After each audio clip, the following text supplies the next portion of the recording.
Síria. E a mensagem do profeta não vai levar para Nínive é de totalmente destruição. Porque você conhece a história do profeta Jonas. O livro de Jonas, aliás, o livro de Naum é a continuação do livro do profeta Jonas. Porque o livro do profeta Naum vai continuar falando acerca de Nínive.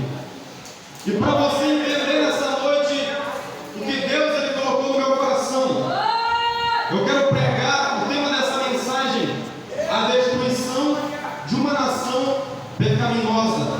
O nome Naum significa consolo. O profeta Naum, ele morava na terra de Elcós. Ele era elcosita. O profeta Naum era louvado seja Deus, do reino sul. Louvado seja o santo do Senhor. Porque nós sabemos, louvado seja o santo nome do Deus Todo-Poderoso de Israel. Depois que Salomão pecou, foram divididos os reinos em duas partes: reino norte e reino sul. E Naum, o profeta, era profeta do reino sul. E Deus vai usar o profeta Naum para levar uma mensagem de juízo contra Nínive. Para que você venha entender essa noite o que eu quero vos falar.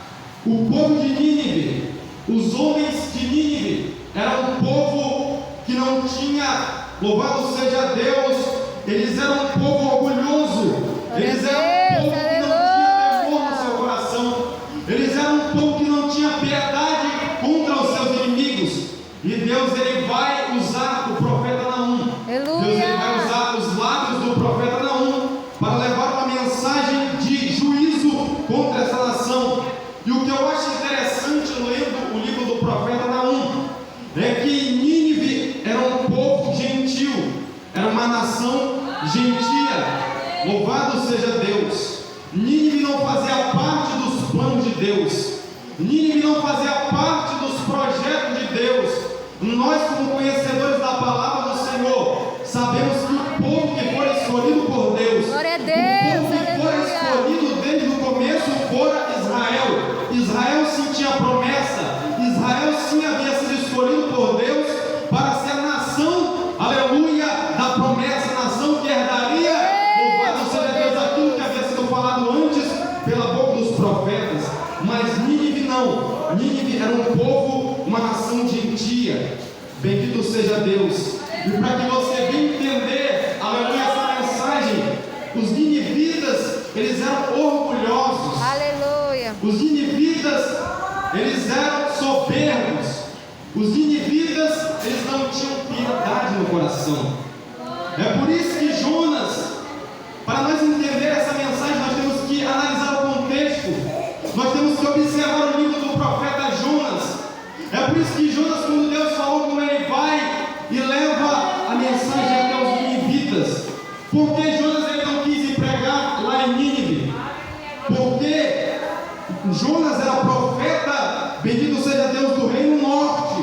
Jonas era profeta do reino norte e o povo de Nínive já havia tomado, já havia destruído, aleluia, o reino norte, as 10 tribos. Porque o reino norte era 10 tribos e o reino sul era apenas 2 tribos. Glória a Jesus. Foi por isso que Jonas ele não quis levar a mensagem aos ninivitas, porque o seu coração estava amargurado por aquilo que aquele povo havia feito à sua nação. Glória a Deus. Mas Deus vai fazer com que Jonas, de qualquer forma, levasse a mensagem até os ninivitas, porque ele queria que aquele povo ouvisse a palavra e se arrependesse dos seus maus caminhos. Aleluia.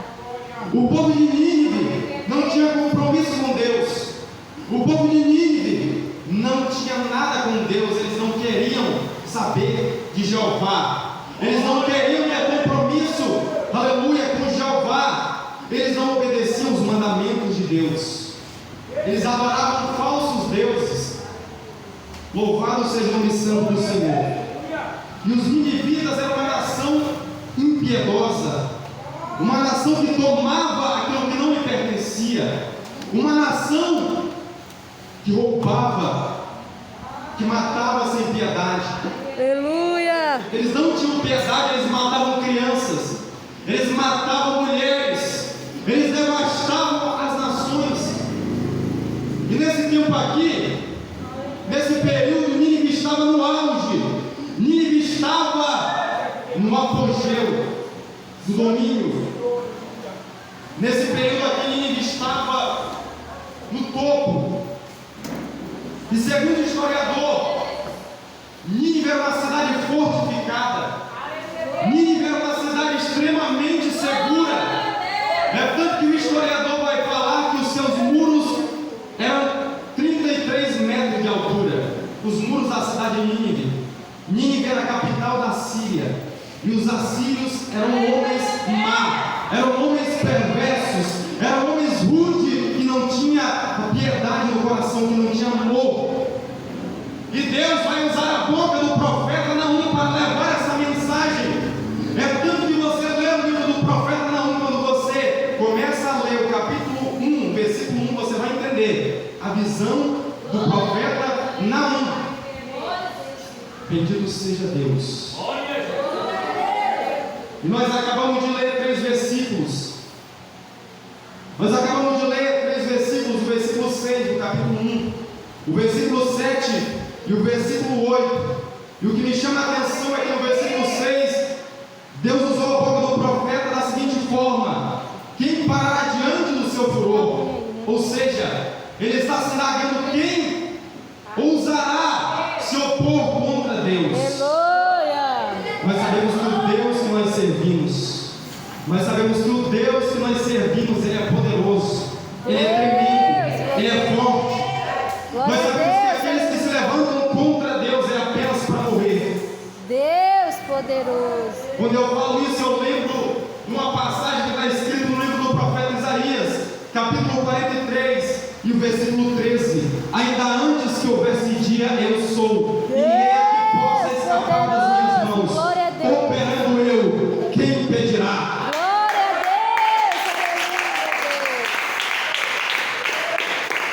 Glória a Deus. E é isso que o profeta está querendo se referir. Quem parará diante do seu furor? E quem subsistirá diante do ardor da sua ira? Deus está virado, pastor. Deus está virado contra os ninivitas. Deus havia dado uma chance para eles no passado. Louvado seja Deus. 100 anos antes de Deus usar o profeta Naum, Deus havia levado Jonas para pregar para os ninivitas, para aquela nação, para eles se arrepender. E como conhecedor da palavra de Deus, eu sei que aquele povo se arrependeu. Aquele povo voltou atrás dos seus maus caminhos. Aquele povo voltou, aleluia, para os caminhos de Jeová. Está escrito no livro de Jonas que eles se vestiam de pano de saco e jejuaram. E Deus se arrependeu do mal que havia de desfazer. Glória a Deus. Glória a Deus. Mas só que depois de 100 anos, eles voltaram a repetir as suas ações, os seus pecados. Eles voltaram a fazer novamente tudo que desagradava a Deus. Glória a Deus. E nós sabemos que Deus ele é amor, mas Ele também é justiça. E quando Deus ele se levanta do trono, quando Deus se ira, não há ninguém que possa livrar da ira de Deus. Louvado seja o nome santo do Senhor. Nessa noite, deixa de dar um conselho como seu irmão em Cristo. Jamais queira provocar a ira de Deus. Jamais queira provocar a ira do Senhor que você serve, do Deus que você serve. Porque quando Deus ele se ira, aleluia, Ele exerce o seu juízo, Ele não volta mais atrás. Nós sabemos que Deus deu uma oportunidade para os ninivitas. Deus ele deu uma oportunidade para o povo de Nínive se arrepender, mas eles não quiseram. Eles desperdiçaram a oportunidade, eles desperdiçaram a chance. Então Deus agora vai decretar um juízo de condenação, de destruição contra este povo. Aleluia. Aleluia. Glória a Deus. Bendito seja o Senhor do Senhor.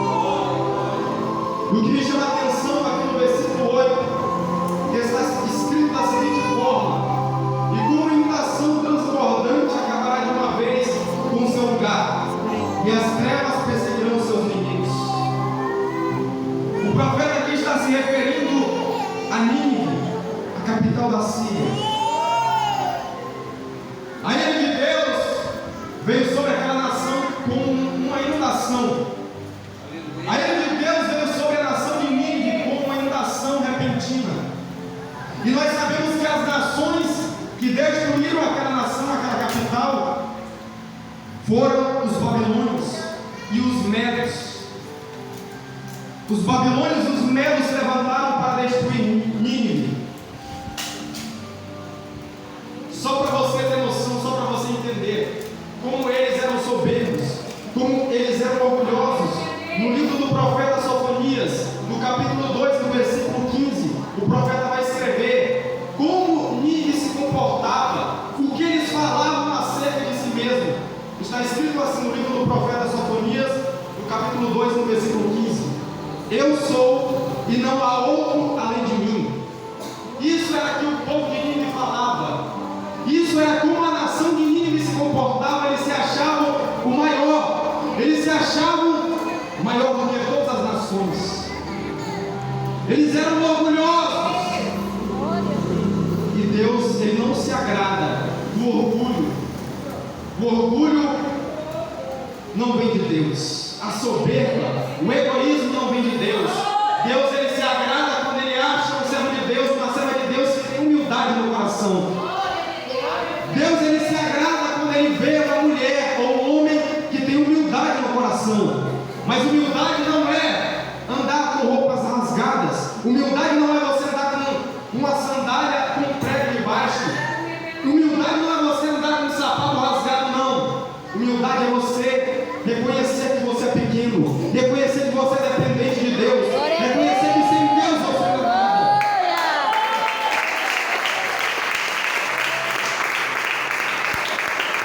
Deus